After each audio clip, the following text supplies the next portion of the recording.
The deal is there is a woman who is, let's see, a film professor and liberal cultural critic at Northwestern University. She's also an occasional contributor to the liberal website Slate. Uh, she wrote an article, and remember, this is a liberal college professor.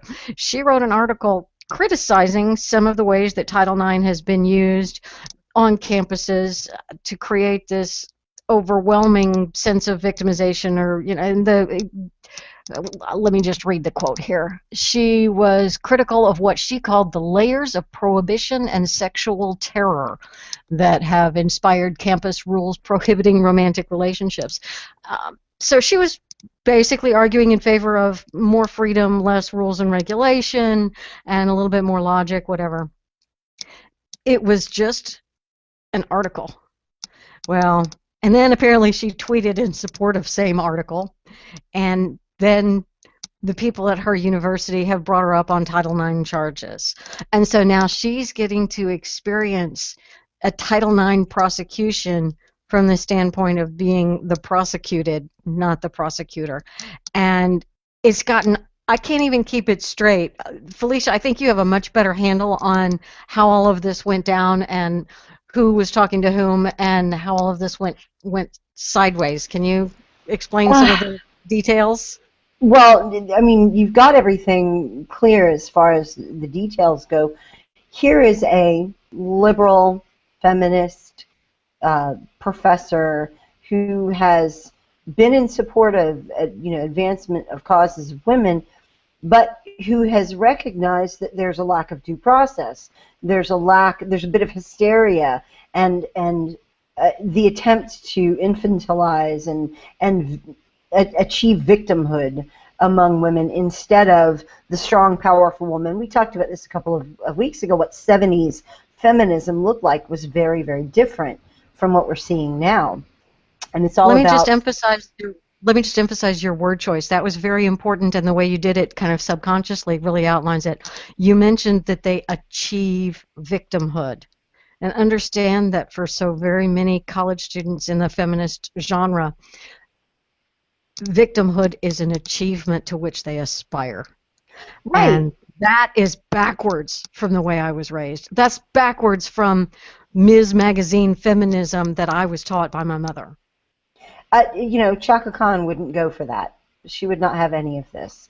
But exactly.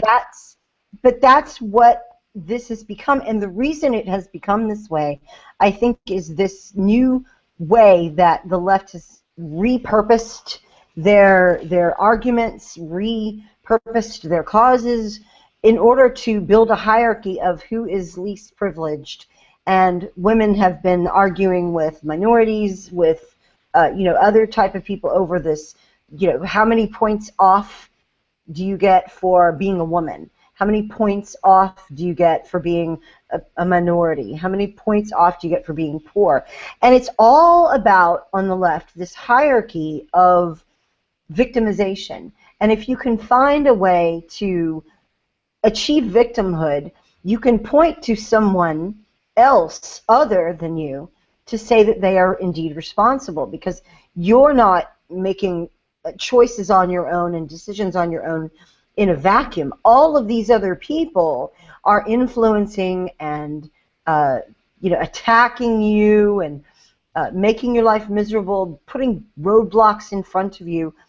And the idea is that by getting the victimhood label, it doesn't fall only to you anymore. You can turn those energies outward now on society, on other things.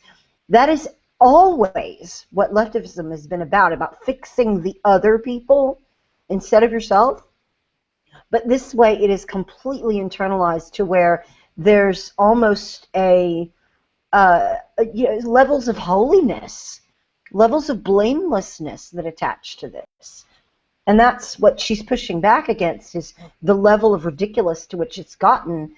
And immediately upon doing so, she became a part of the targets for these people. This started a hashtag, Hillary Store Items, and you can imagine how much fun conservatives had with that. I love this one. It's cute. Jackie KPGH again says this one. Get money out of politics T-shirt with Hillary logo, free with $2,000 contribution.